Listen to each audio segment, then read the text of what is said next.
Запреты и суеверия казахов. Первая часть. Запреты казахского народа.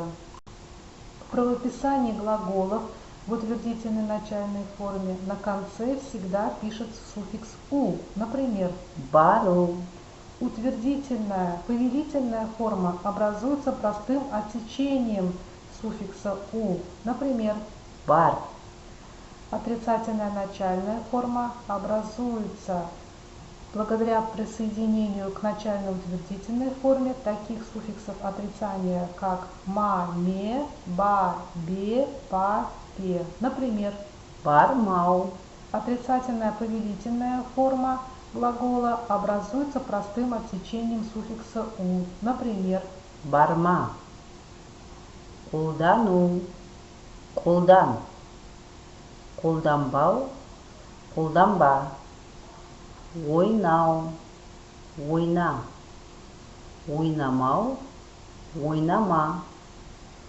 құю, құй, құймау, құйма, тастау, таста, тастамау, тастама, лақтыру, лақтыр, лақтырмау, лақтырма, көтеру, көтер, көтермеу, көтерме, қою, қой, қоймау, қойма, құшақтау, құшақта, құшақтамау, құшақтама, ұру, ұр, ұрмау, ұрма, жүгіру, жүгір, жүгірмеу, жүгірме, кию, ки, кимеу, киме,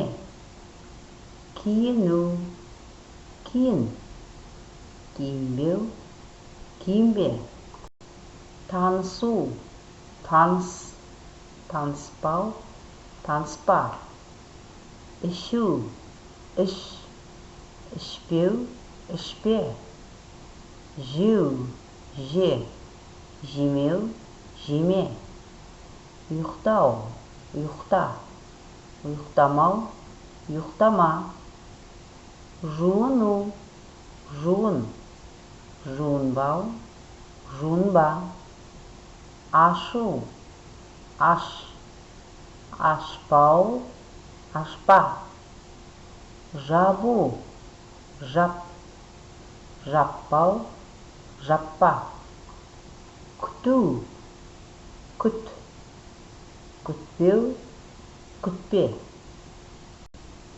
көру, көр, көрмеу, көрме, беру, бер, бермеу, берме, демалу, демал, демалмау, демалма, шаршау, шарша, шаршамау, шаршама, жинау, жина, жинамау, жинама, күлу, күл, күлмеу, күлме, жылау, жыла, жыламау, жылама, жұмыс жасау, жұмыс істеу, жұмыс жаса, жұмыс істе, жұмыс жасамау, жұмыс істемеу,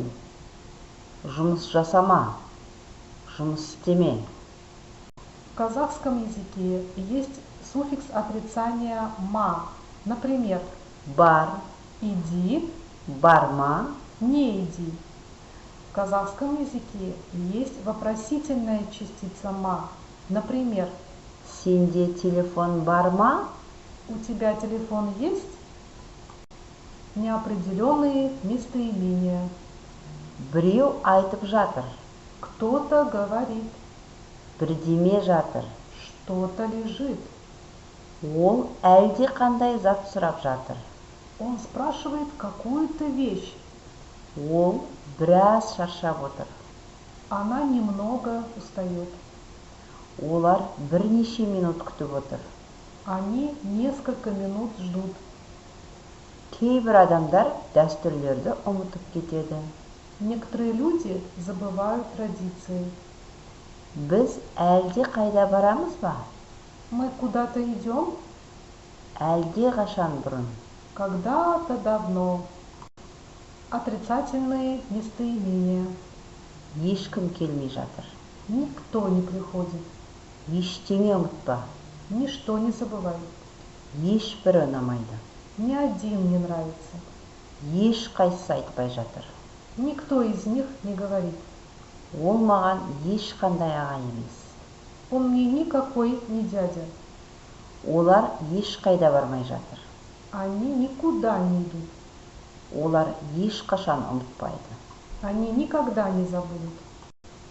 Выполните по учебнику сначала задание «Проверь себя», затем письменно выполните задание от 1 до 6, домашнее задание, а также выучите новые слова по теме «Запреты и суеверия казахов».